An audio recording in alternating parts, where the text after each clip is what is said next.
Vreau să vorbim un pic vis-a-vis de Reiki și măsurătorile radiestezice.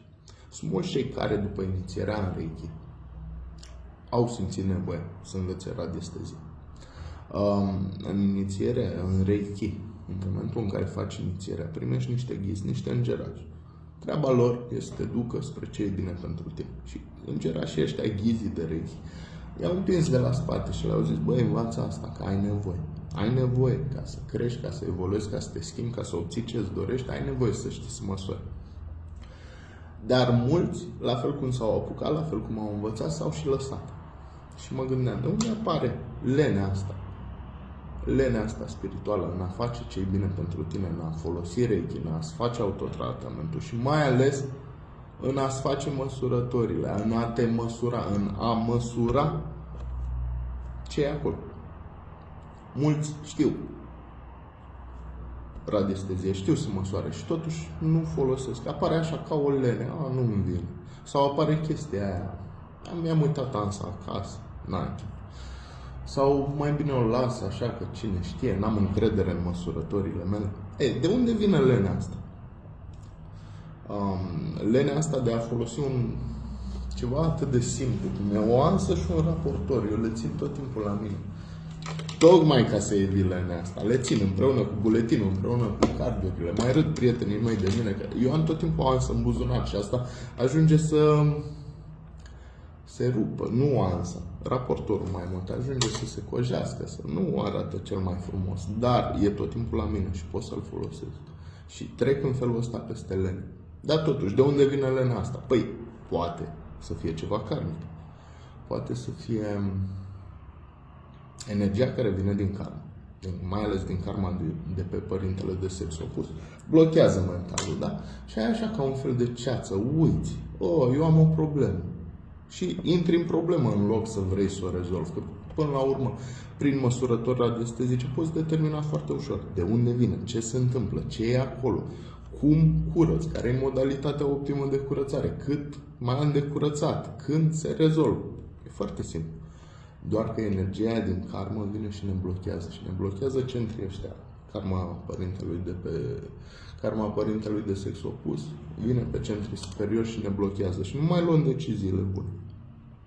Asta poate să ne dea lenea. După aia, ce ar mai fi? Energiile lumii astea. Planeta asta pe care trăim nu e cel mai bun mediu. Și aici se manifestă tot felul de entități. Unele întrupate, altele destrupate. Până și entitățile fără trup.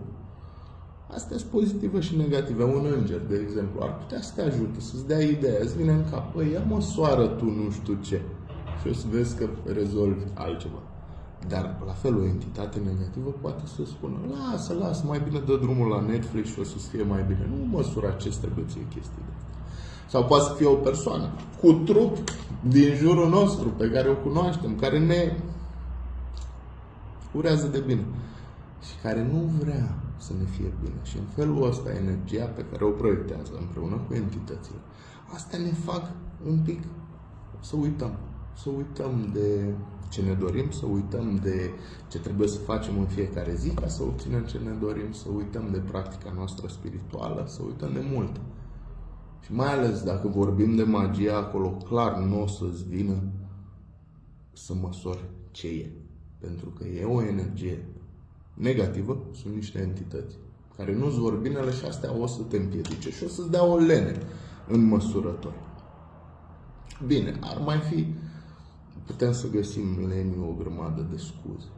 Dar cel mai important e că în momentul în care tu ai ansa, raportorul la îndemână, în momentul în care tu ai o rutină în a-ți măsura niște structuri, de exemplu, te trezești dimineața, cât la sută am din suflet, câtă lumină au îngerii mei ca să mă ajute în ziua asta, energia vitală, cum stau cu ea, integritatea câmpului meu de protecție, integritatea câmpului mental. Astea, dacă le măsori în fiecare zi, dacă îți faci obiceiul, cât la sută mi-am făcut treaba pe ziua de azi, cât la sută am făcut din ce puteam să fac pe ziua de azi, să-ți măsori în fiecare seară la culcare. Și lucrurile celelalte se măsori de fiecare dată când te trezești. În fiecare zi, rutina asta